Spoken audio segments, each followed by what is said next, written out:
In the autumn of 2015, in a quiet former mining village in South Wales, two neighbours stood in a shared back garden after dark, looking down at something that had been there longer than either of them could remember.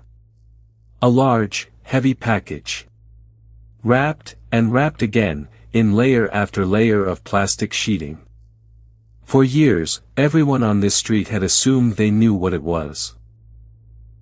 That night, for the first time, someone decided to open it. A blade went through the outer plastic. Then through another layer. And another. And what they finally uncovered would turn a piece of local gossip into one of the strangest cases in the recent history of Welsh policing, and would force an entire community to ask themselves a single, uncomfortable question. How well do you really know the people living a few feet from your own front door? To understand how this was even possible, you have to understand the place. Beddau is a small village near Pontypridd, in the valleys of South Wales, a community built, like so many around it, on coal. When the mines closed, the village stayed, rows of modest houses, a few shops, the kind of place where faces are familiar and stories travel fast. At the heart of our story is a block of flats called Tremwaicwm, Welsh for view of the valley. Ordinary flats, with an ordinary shared garden out the back. The sort of garden where children played, where washing was hung out, where neighbors passed each other every single day. And in one corner of that garden, for the better part of 2 decades, sat the package. And then there was the woman at the center of it all. Her name was Leigh Ann Sabine. To the people of Beddau she was a character, loud, theatrical, impossible to ignore. Some called her, not unkindly, Mad Leigh. She told anyone who would listen that she had been a cabaret singer in Sydney, a supermodel, the former wife of a millionaire. The stories changed with the telling.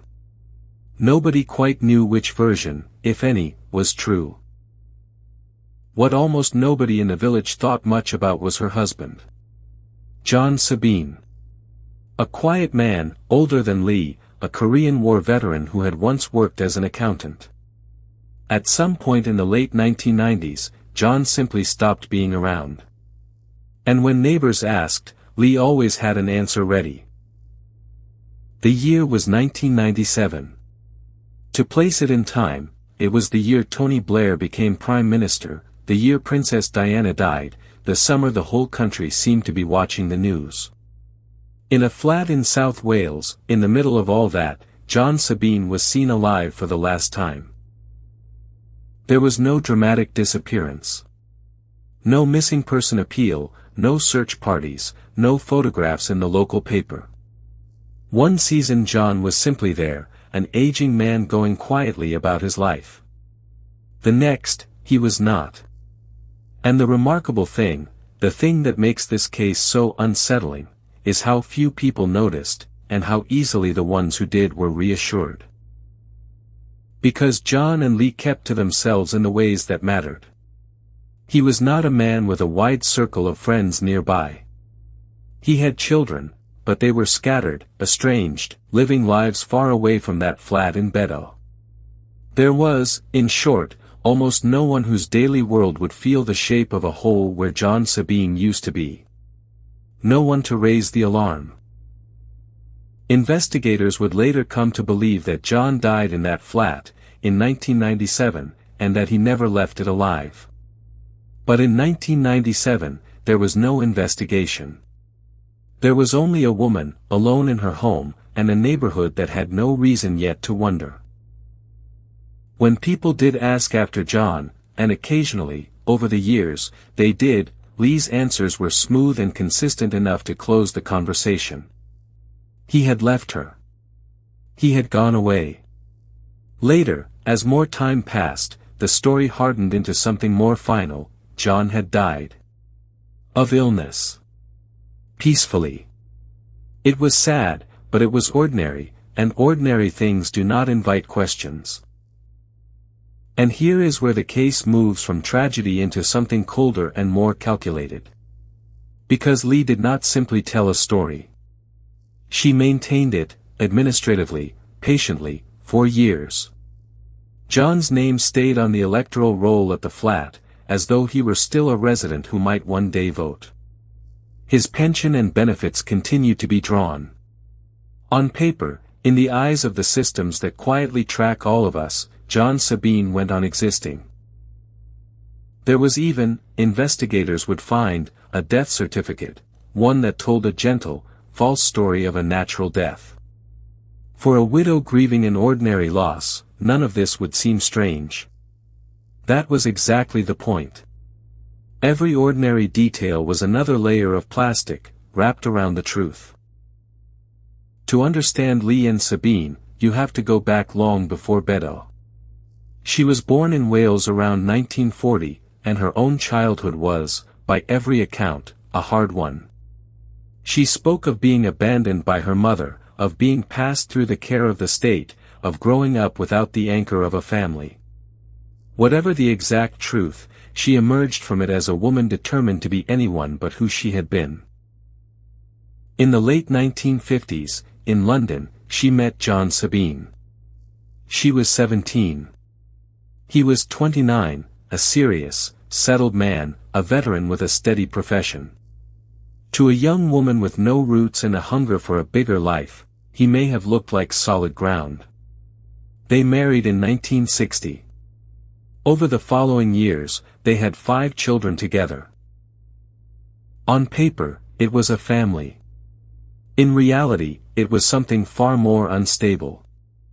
The Sabines moved, and kept moving, across the world, chasing new beginnings from Britain to New Zealand. And it was there, in Auckland, in 1969, that Leigh did something that tells you almost everything about her. She left. She left all 5 children, the youngest just a toddler, and she disappeared to Sydney under a different name. The children were placed in care. They spent years in foster homes, moving between houses that were not theirs, some of them enduring instability and worse. Their mother had walked out of their lives and started again, as though they were a costume she could simply take off. It would not be the last time Leigh Ann Sabine made an inconvenient person disappear. So return now to that flat in Beddau, in the years after 1997. John is gone. The story is in place. And the package, heavy, wrapped, and utterly patient, begins its long life in plain sight. Because Leigh did not hide it away in some sealed vault. She kept it close. When she moved, it moved with her. Think, for a moment, about what that means. For roughly 18 years, a woman lived alongside the wrapped body of the husband she had killed. She cooked her meals a few rooms away from it. She entertained guests. She told her wild stories, sang her old songs, and carried on the loud, colorful life of Mad Leigh, all while the truth sat silently in a corner, sheathed in plastic. And the neighbors? They saw the package too. In the shared garden, in the flat, it was simply part of the scenery. When anyone asked, Leigh had an answer as theatrical as everything else about her. It was a medical skeleton, she said, left over from a nursing career. A prop. A curiosity. In a village used to her eccentricities, it became just another Mad Leigh story. Some would later say they half thought it was a Halloween decoration. This is the detail that lifts the case out of the ordinary and into the genuinely haunting. Not a body buried in a forest, hundreds of miles away. A body kept in the middle of a living community, walked past, joked about, hung with washing lines, for the better part of 2 decades. The most frightening hiding place was no hiding place at all. It was hidden by being obvious. The years were not kind to what remained of the Sabine family. One of the children, Martin, eventually made his way to Wales, drawn back toward the parents who had abandoned him. Whatever he was hoping to find there, he did not find peace. In February 2000, Martin took his own life. He was 35. The damage Leigh had set in motion decades earlier was still, quietly, claiming people.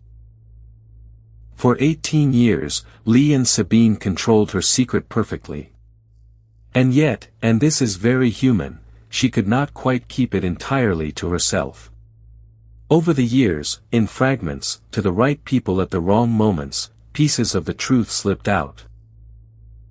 Long before, an old friend would later recall, Leigh had confided something extraordinary over the phone, that she had struck John, fatally, with a heavy green stone frog she kept beside the bed, because, in her words, he had been getting on her nerves.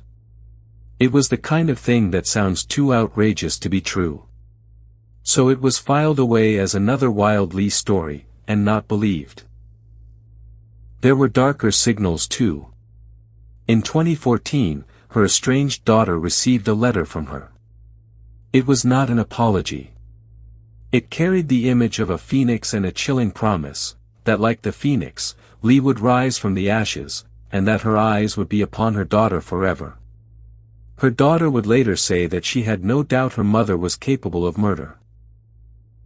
And near the end, as illness closed in, Leigh seemed almost unable to resist the pull of her own secret. She told her hairdresser that after she was gone, people would talk about her. That she might, finally, be famous. He asked her why. And she told him plainly, because of the body in the bag. By the autumn of 2015, Leigh Ann Sabine was 74 years old and dying of cancer. She had carried her secret for nearly 2 decades. And in the end, time did what no detective had done. On the 25th of October 2015, Leigh died, 25 days before the world would learn what she had hidden. It was late November 2015. Leigh was gone, her flat being cleared, her belongings dispersed. And the package, that heavy, wrapped shape that had been part of the furniture of this community for years, finally drew the wrong kind of attention. 2 neighbors, in the shared garden behind the flats, decided to deal with it once and for all. They believed, as everyone always had, that it was the old medical skeleton. A prop to be broken down and thrown out. So they began to cut. Through one layer of plastic, then another, dozens of layers, built up patiently over the years. And as the wrapping fell away, it became horribly clear that this was no plastic skeleton. This had been a person. What the 2 neighbors had opened was a preserved human body. Within hours, the quiet garden at Tremwycombe was sealed off with police tape, floodlights, and the slow, careful machinery of a major investigation. The remains were so unusually well preserved that at first, detectives could not even be certain how long they had lain there, or who this person had been. The early stages were a genuine mystery. There was a forged death certificate pointing investigators away from the truth. Dental records led nowhere. For a time, one of the very neighbors who had found the body fell under suspicion, a woman who would later be cleared entirely, but who was left traumatized by the ordeal, eventually diagnosed with post-traumatic stress and rehoused. And here the case takes a turn that sets it apart from almost every other. Because the person responsible for this death was already beyond the reach of any court. Leigh Ann Sabine had died weeks before her secret was uncovered. There would be no arrest. No trial. No verdict of guilty read aloud to a defendant in the dock. In Britain, when the only suspect is dead, the truth is established not in a criminal trial, but in a coroner's inquest. And so, in 2016, at Aberdare Coroner's Court, the evidence was finally laid out in the open. Forensic examination showed the cause of death, blunt force trauma to the head. The body had been embalmed and then wrapped in as many as 40 to 50 layers of material, added to, it was thought, over the full 18 years. The most extraordinary piece of evidence was the stone frog.